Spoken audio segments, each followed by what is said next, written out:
Hello, এই ভিডিওটা এখন আমি দেখাবো আপনাদেরকে যে জাপানের পার্কিং কতটা উন্নত।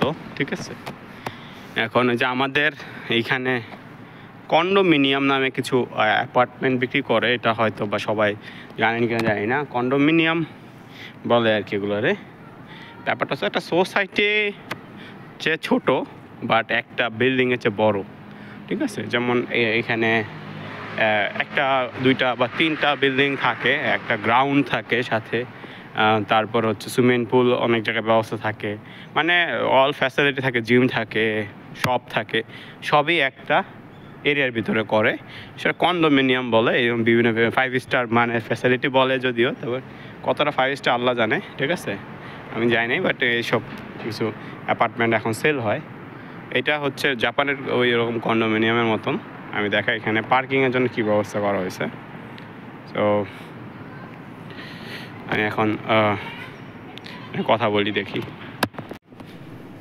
এই দেখেন এইখানে আমার ডান নাকি বাম পাশে একটা বিল্ডিং আছে। এই যেমন ডান পাশে বিল্ডিং, তারপরে ফ্রন্টে বিল্ডিং। ঠিক আছে, ফ্রন্টে বিল্ডিং। সো এইখানে দেখেন যে গাড়ি পার্কিংয়ের ব্যবস্থা, যে 3টা তালা করেছে, 1 2 3 তালা। ঠিক আছে, এরকমভাবে আমাকে সবাই দেখলো, তাকাইতেছে। আমার মাইর দিবে কিনা জানি না, বাট দিতেও পারে। ঠিক আছে, মায়ের তো দিবে না, পুলিশ ধরা দিবে, বলবে যে এই শয়তান ভিডিও করতেছে। এই যে গাড়িগুলো দেখেন, যেভাবে গাড়িগুলো রাখা হয়েছে, তো এখন অনেকগুলা ফ্ল্যাট, এখানে অনেকগুলা গাড়ি রাখা যায়। তারা 1 2 3 4 তালা গাড়ি রাখা হয়েছে। হ্যাঁ, ওই যে দেখেন ওইখানে হচ্ছিল গাড়ি এখন বের হবে, ওইখানে স্ক্যান করলে গাড়ি বের হয়ে যায়। এই যে গাড়ি নড়তেছে, গাড়ি কীভাবে বের হয়ে, দেখ কোন গাড়ি দরকার, ওই গাড়ি ক্লিক করলে গাড়িটা চলে আসবে।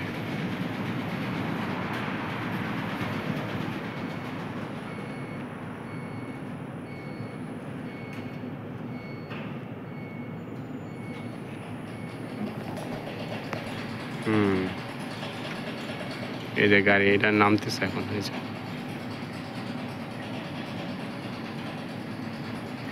ও আন্ডারগ্রাউন্ড একটা আছে, মানে 5 তালা মনে হয়, নাকি আরও আছে আমি জানি না। এই যে গাড়ি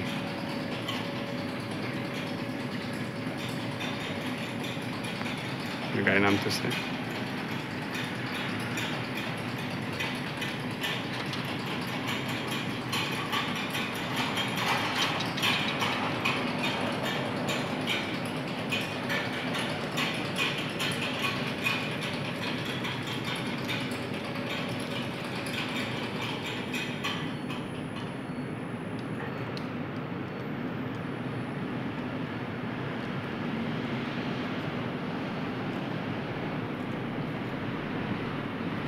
ডুবে গেল, এখন গাড়ি নিয়ে বেরিয়ে যাবে।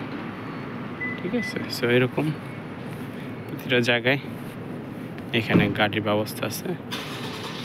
এখন এখানে বের হয় কীভাবে দেখেন, এই যে এখানে লক করা, লক খুলে গেলে অটোমেটিক খুলে গেলে, সব অটো, কোনো দারোয়ান লাগে না, খুলে গেছে। এটা আবার খুলে গেছে, কি জানি ভুলে গেছে। যে গাড়ি নিয়ে বের হয়ে গেল সবাই। আবার যে লকটা বন্ধ করে দিল, দরজাটা একটু পর রেড জ্বলে উঠবে, আবার উঠে গেছে। এই যে আবার উঠে যাচ্ছে। কত কিছু, মানে সব অটো করে রাখছে, সবগুলো মোটর ইউজ করা। এই জায়গায় প্রচুর মোটর ইউজ করে জাপানিজরা, যে অটোমেটিকলি ওপেন হবে, খুলবে। এখন আমি একটু দেখাই এখানে গাড়ি, এই যে গাড়ির ব্যবস্থাগুলো আছে এখানে হচ্ছে, এই বাটন পিন দেওয়া থাকে, গাড়ির পিনগুলো দেওয়া থাকে। পিন দিয়ে দিলে এটা লাগাই দিই, ভালো কাজ করি একটা। তারপরে এখানে যে গাড়িগুলো একের পর এক রাখা আছে, নিচে আন্ডারগ্রাউন্ডে মেবি গাড়ি আছে। এখানে উপরে 4 তালা, নিচে 1 তালা, 5 তালা, আরও আছে কিনা জানি না। এখানে যে গাড়িতে ক্লিক করবেন পিন দিয়ে, ওই গাড়ি অটোমেটিকলি আপনার সামনে চলে আসবে। হ্যাঁ, যেভাবে মুভ করার দরকার, ম্যাচিং প্রোগ্রাম করা আছে, ওইভাবে মুভ করে একদম পাজেলের মতন সলভ করবে। ওই পিছনের গাড়ি বাইরে করবেন কীভাবে, এটা আপনি চিন্তা করতে হবে না, আপনি শুধু ক্লিক করে দেবেন, পাজেলের মতো সলভ হয়ে যাবে। ঠিক আছে, এই যে গাড়ি, এখানে গাড়ি এখন পার্ক নাই। নিচে দেখছেন, নিচে একটা গাড়ি আছে দেখছেন, আরও নিচে আছে কিনা আমার জানা নাই আসলে, মেবি থাকতেও পারে। তো হাউ মেনি, ও ফ্লোর, ও এই যে এখানে ফ্লোরের ইনস্ট্রাকশন দেওয়া আছে, 5টা ফ্লোরই আছে। হ্যাঁ, 5টা ফ্লোরই আছে, 5টা ফ্লোর আছে। উপরে মেবি এই যে 1 2 3 4 আর নিচে B1F, মানে 5টা ফ্লোর আছে জায়গায়, 5টা ফ্লোর আছে এখানে। এই অনেকগুলো বিল্ডিং, এটা এই ধরনের ফ্যাসিলিটি থাকে কন্ডোমিনিয়াম সাধারণত। Parking, playground, mosque and others, all the facilities are available. So in the condominium. তো এইটা কন্ডোমিনিয়ামের মতন অনেকটা, ক্যামেরা আছে এই জায়গায় অবশ্য।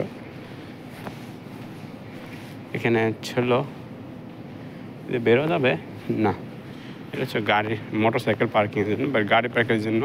এই যে অল্প স্পেসের ভিতরে এই যে ব্যবস্থা। জাপানে স্পেসের দাম অনেক বেশি যেহেতু, হ্যাঁ স্পেসের দাম অনেক বেশি, তো আপনি যে গাড়ি ফলো করবেন ওটা পাজেলের মতো সলভ হয়ে যায়। সো এটা খুব একটা বড় ইস্যু না, এক একটা গাড়ি এক একটা ট্রের ভিতরে থাকে, ওই ট্রেটা আপনার সামনে চলে আসবে। এটা ডিজাইনটা কিন্তু খুব সুন্দর হয়েছে, আমি চিন্তা করি ডিজাইনটা কেমন।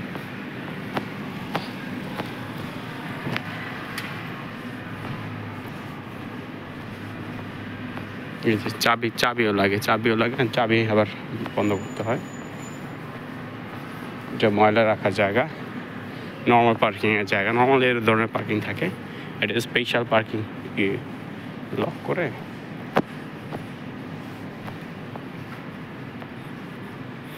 জানি আমার ভিডিও একটু কাঁপাকাঁপি করে, কারণ আমি নর্মালি হাত দিয়ে আসলে ভিডিওগুলো করি। তো আমার কোনো ওই কী বলে এটা, স্ট্যান্ড অ্যাপ্লাইজার না কি জানি একটা নাম আছে একটা, যে মুভ করে না, ওগুলো একটা কিনতে হবে, কী বলা জানি এগুলারে।